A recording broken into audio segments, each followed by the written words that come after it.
इनसे हमारा पहला सवाल है आज का सवाल है, सिद्ध कीजिए कि वर्गमूल 3 अपरिमेय संख्या है। यहाँ पर हमको वर्गमूल 3 को अपरिमेय संख्या सिद्ध करना है, तो हम सबसे पहले इसका विरोध लेके चलेंगे कि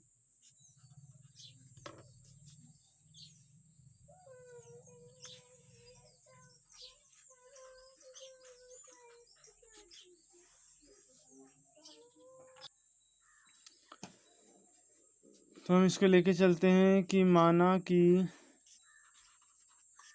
वर्गमूल 3 परिमेय संख्या है। तो हम इसको लेके चलते हैं कि वर्गमूल 3 परिमेय संख्या है। जब ये परिमेय संख्या है तो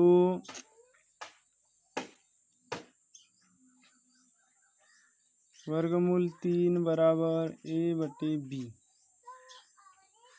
जहाँ a व b पूर्णांक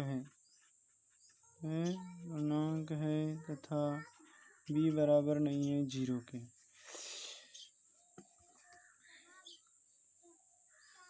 तो गुणा करेंगे तो ये हो जाएगा b वर्गमूल 3 बराबर a।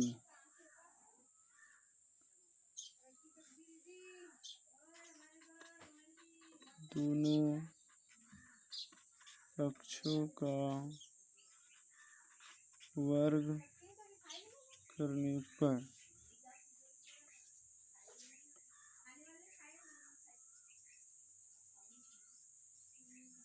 ये हो जाएगा b² 3 = a²। ये हो जाएगा b² बराबर a²/3 नंबर ए। देखिए यहाँ पर जो है a² जो है 3 से विभाज्य है। a² कैसा है? 3 से विभाज्य है। तब a भी 3 से विभाजित होगा, क्योंकि जो हमने यहाँ पे a और b माने हैं तो यहाँ पे एक लाइन और लिखना चाहिए। निम्न संख्या है, यहाँ पर आ जाएगा a व b सह अभाज्य है। सहभाज्य का मतलब होता है कि a और b में एक के अलावा कोई दूसरा उभयनिष्ठ गुणनखंड नहीं है। मतलब एक के अलावा a और b में कोई दूसरी संख्या का भाग नहीं जा सकता। लेकिन यहाँ पर हमने क्या दिखा रहे हैं कि a में 3 का भाग जाता है। ठीक इसी प्रकार हम लेते हैं पुनः माना a बराबर 3c। हम a के बराबर 3c मानकर चलते हैं तो ये समीकरण 1 से हो जाएगा b² बराबर 3c² इसको हल कर देंगे, ये होगा b² 9c² 3। इससे काट देंगे तो ये हो जाएगा b² बराबर 3c²। इसका पक्षांतरण कर देंगे तो ये आ जाएगा b² 3 = c²। समीकरण नंबर 2। समीकरण 2 में देखो b² में 3 का भाग जाता है। तो हमारा प्रमेय कहता है कि किसी संख्या के वर्ग में यदि कोई संख्या का भाग जाता है तो उस संख्या में भी भाग जाएगा।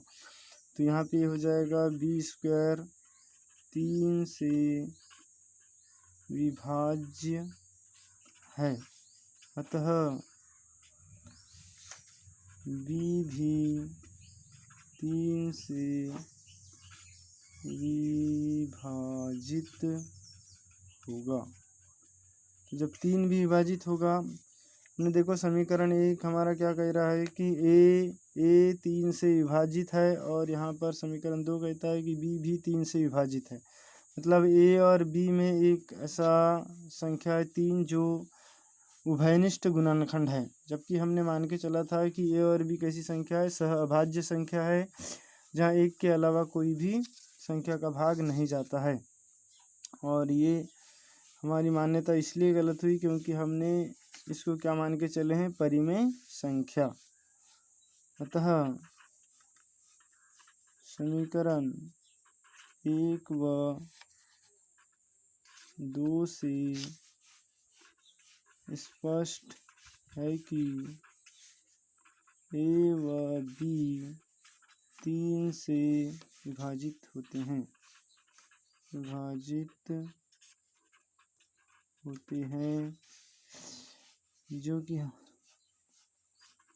जो कि हमारी मान्यता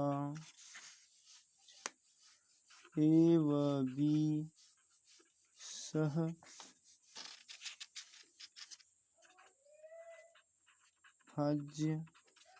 है के विपरीत है। अतः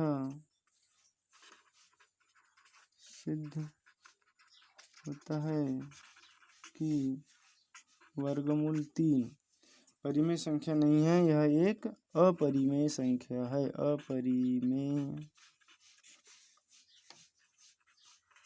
संख्या है। देखिए फ्रेंड्स, समझ में आ गया होगा कि हमको सबसे पहले क्या लेना है, इसको एक ए और बी ऐसी पूर्णांक लेना है जो कि सहभाज्य। सहभाज्य का मतलब होता है कि दोनों में कोई भी संख्या कॉमन नहीं है एक के अलावा। जबकि हम इसको सिद्ध कर दिए हैं कि ए में भी और बी में भी 3 का भाग जाता है, जो कि हमारी मान्यता सहभाज्य के विपरीत है।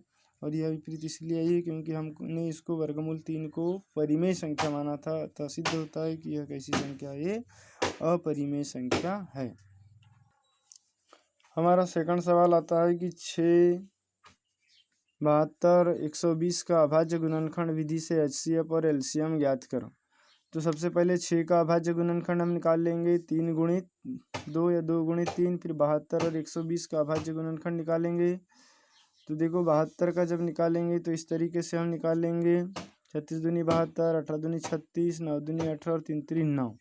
इसके अभाज्य गुणनखंड हो जाएंगे 2 गुणित 2 गुणित 2 गुणित 3 गुणित 3। ठीक उसी प्रकार 120 का अभाज्य गुणनखंड निकाल लेंगे। तो 120 का अभाज्य गुणनखंड निकल जाएगा 6 दूनी 12, 3 दूनी 6 और 15 दूनी 30 और 5 तिया 15। तो ये निकल गया अभाज्य गुणनखंड 2 गुणित 2 गुणित 2 गुणित 3 गुणित 5।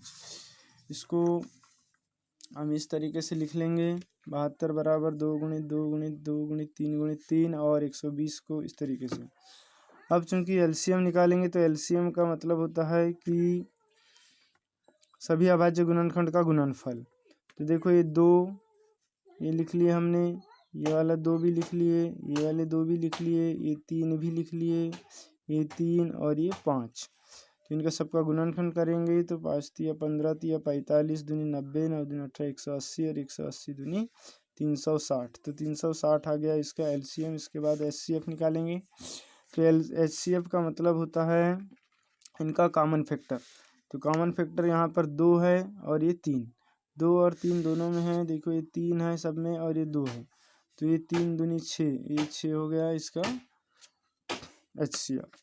अगला सवाल आता है हमारा कि 306 और 657 का HCF ना हो तो 306 और 657 का LCM ज्ञात कीजिए।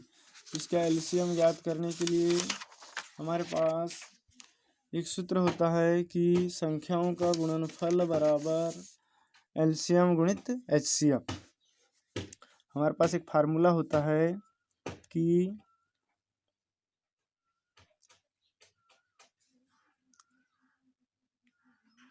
दो संख्याओं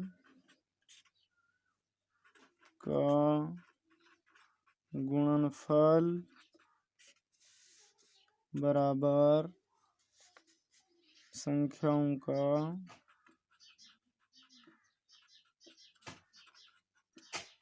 HCF गुणित LCM।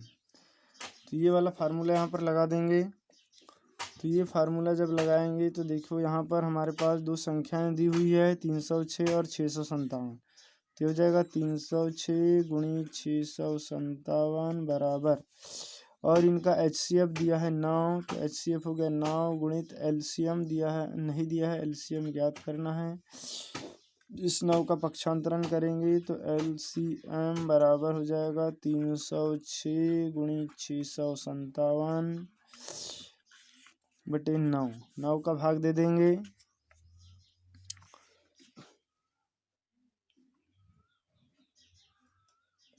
इनका 9 यहाँ से भाग दे दो, 9 तिया 27 और बच गया 3, 9 4 36 गुणित 657 का इनका गुना कर देंगे तो ये गुणनफल, तो इनका हम गुना कर देंगे तो इनका गुना हो जाएगा 22 33 8, तो ये हो जाएगा LCM आंसर।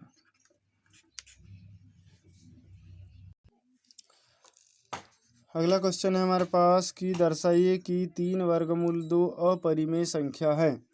तो इसको सिद्ध करने के लिए हमको देखिए क्या करना पड़ेगा।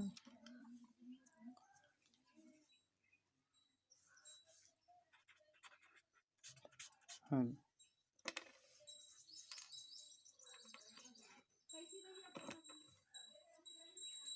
यहाँ पर भी हम मान लेते हैं कि ये परिमेय संख्या है, तो माना 3 वर्गमूल 2 परिमेय संख्या है।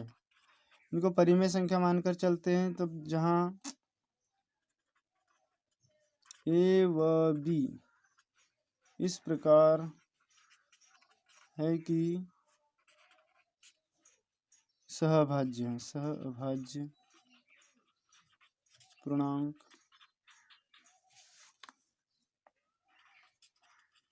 तो ये और भी ऐसे है जहाँ सहअभाज्य पूर्णांक है, तो ये हो जाएगा 3 वर्गमूल 2 बराबर A बटे B, जहाँ B is not equal to 0।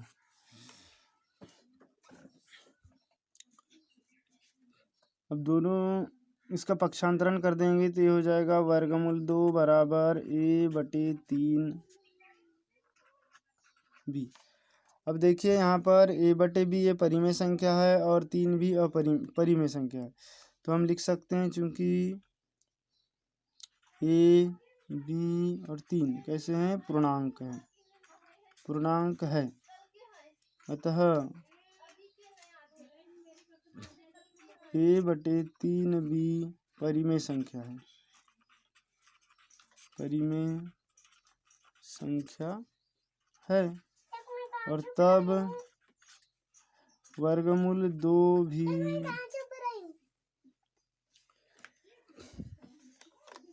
तो जो है ये वर्गमूल 2 भी परिमेय संख्या हो जाएगी, परिमेय संख्या होगी, जो कि गलत है क्योंकि जो वर्गमूल 2 है ये अपरिमेय संख्या है, जबकि वर्गमूल 2 कैसी संख्या है, अपरिमेय संख्या,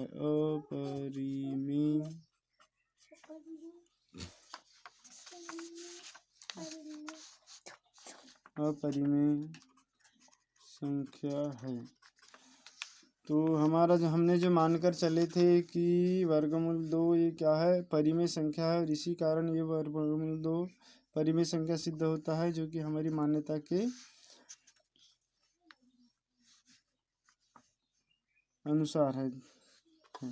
जबकि वर्गमूल 2 कैसी संख्या होती है, अपरिमेय संख्या होती है, तो जो कि विरोधाभास है, अतः 3 वर्गमूल 2 अपरिमेय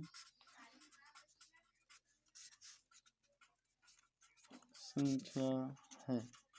तो 3 वर्गमूल 2 भी कैसी संख्या हो जाएगी, अपरिमेय संख्या हो जाएगी।